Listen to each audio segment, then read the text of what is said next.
this answers a fundamental question, for humanity. Are we alone, or, what happens when we die? Well, I don't know about that, but are we alone? Well, the answer is we're not alone. And I know that with 100% certainty, which as an intel officer, you never say 100%, but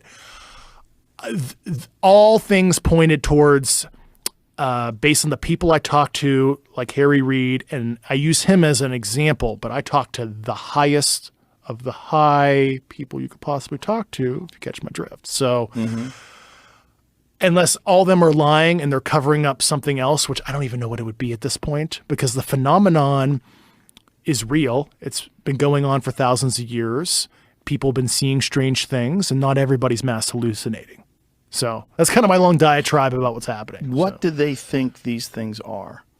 The people that you talk to. So they specifically, the people on the program that handle the material, that were in executive level briefings with intel community leaders and other folks over the years, last 20 years or so, they did use the term extraterrestrial, ET or whatever.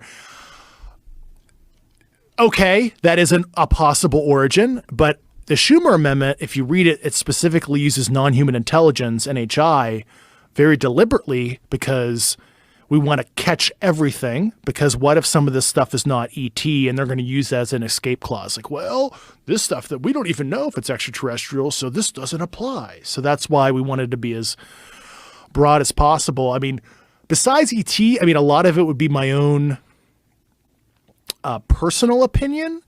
I think we have a couple conceivable buckets, and I'm using the work of Jacques Vallée, other people that have thought deeply on the issue, on how the phenomenon has changed since antiquity. It showed itself in a different way. Like a good example is like witches sitting on your chest phenomenon with paralysis in medieval and Enlightenment era became this alien abduction phenomenon in the modern era. And is it the recipient and their analytical overlay cognitively seeing the phenomenon based on a modern interpretation, inside out? Or is the phenomenon, this is like Jacques Vallée's book, Passport to Magnolia, I can never pronounce it right, 1969, where he talks about the phenomenon seems to like masquerade itself as different stuff over the years. But, we've seen roughly the same stuff. You look at the Foo Fighters of World War II.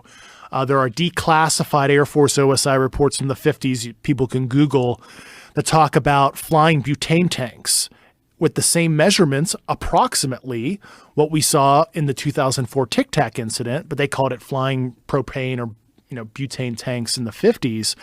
So from a morphology, or in the Air Force intel, we call it VisRecce, visual reconnaissance, like they basically look the same, and we can back azimuth that, decades, if not hundreds of years in the past, wheels of Ezekiel, right? They're seeing these like disc type objects, right? And unless Ezekiel is tripping, or this is an allegory or fable in the Bible, let's say the event happens. Just like in the Vedic text, you have the battles, the blue people, and the battles in the sky that sound like nuclear and directed energy weapons. Like, what's going on there? I mean, maybe that's a Graham Hancock or Randall Carlson type thing. They know more than I. So there is a real phenomenon that origin undetermined, but it's trippy, and sometimes it presents itself in like a non-corporeal form too. Orbs, balls of energy.